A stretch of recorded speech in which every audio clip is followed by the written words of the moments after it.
আমার সন্তান দেই মনে হয় কাটে ফেলাইছে। রোজা থেকে কই তুমি আমার এই বিচার করো, আমার বিচার করো আল্লাহ, তুমি আমার বিচার করো আল্লাহ, তুমি এই শত্রুকে এই ধ্বংসীকে আমার বিচার করে তুমি দেখায়ও। প্রশাসনের কাছেও বিচার চাই, আমি আল্লাহর কাছেও বিচার চাই। আল্লাহ যদি আমার বিচার করে দেখায়, আল্লাহ বিচার করলে তাড়াতাড়ি করবে না, বান্দা বিচার করলে তাড়াতাড়ি করবে, আল্লাহ বিচার করলে আস্তে আস্তে বিচার করে। সেই বিচারের অপেক্ষায় আমি রইলাম। আর আপনারা আমার একটু দিক তাকাবেন, আমি যে কত কষ্ট করে এই খেত করছি সে আল্লাহ ছাড়া কেউ জানে না। আমি কিস্তির টাকা উঠায় আমি এই খেত করছি। এখন আপনাদের কাছে আর কি বলবো, একটা গরিব অসহায় যদি খেত করে, একটা ব্যক্তি যদি খেত করে কত আশা নিয়ে করে যে আমি এই কাজটা করি।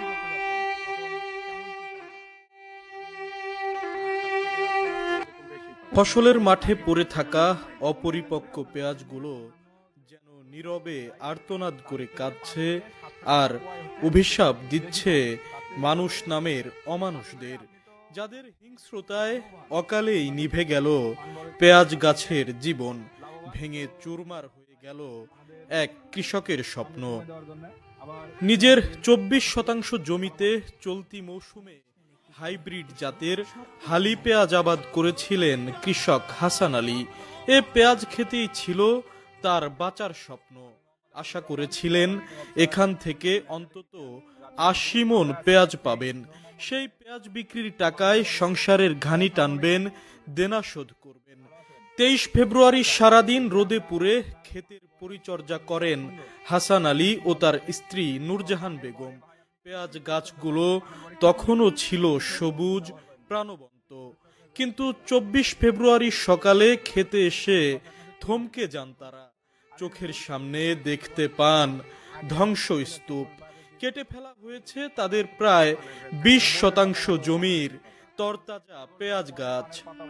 কালকে আমি আসরের পরে এসে মার্কেট পর্যন্ত ওষুধ দিয়ে গেছি। ওষুধ যাওয়ার পরে আমি শুয়ে রয়েছি বাড়ি, তারাবি নামাজ পড়ে শুয়েছি। সকালবেলা স্যারে ভাত খেয়ে ফজর নামাজ পড়ে শুয়েছি। সকালে পাশে কিছু আমার খবর পাঠাইছে যে আপনি বইয়ের কাছে তাড়াতাড়ি আসো, তোমার বই পেঁয়াজ নাই, কেটে লাইছে। তাই সে দিই আমার পেঁয়াজ খেতে পেঁয়াজ কিছুই নেই, সব কেটে লাইছে। কাটার পরে আমার দেখে আমার অবস্থা খারাপ।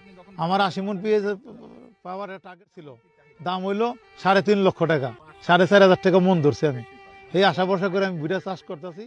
খরচের দিকে আমি তাকাই না, খরচ এইভাবে খালি খরচে দিতেছে, খালি খরচে করে দিতেছে। আমি এত কষ্ট করে আমার ছেলের সন্তানের থেকে আমি বেশি কষ্ট করে আমার ক্ষেতটা করছি। এই ক্ষেত কাইটা আমার সন্তানের থেকে বেশি আমি আঘাত খেয়েছি। আমার খুব দাঁড়াইতে কাইটা মেলা লাইতো তো আমার তো আঘাত লাগতো না, আমার নিজের কাছে তো কষ্ট লাগতো না। এমন কষ্ট পাইছি আমার মনে হয় নিজের দিনে থাকার চেয়ে না থাকাই ভালো। মানে এমনও আমার মানে নিজের কাছে কষ্ট লাগছে, আমার মনে হয় যে আমি দুনিয়াতে নাই।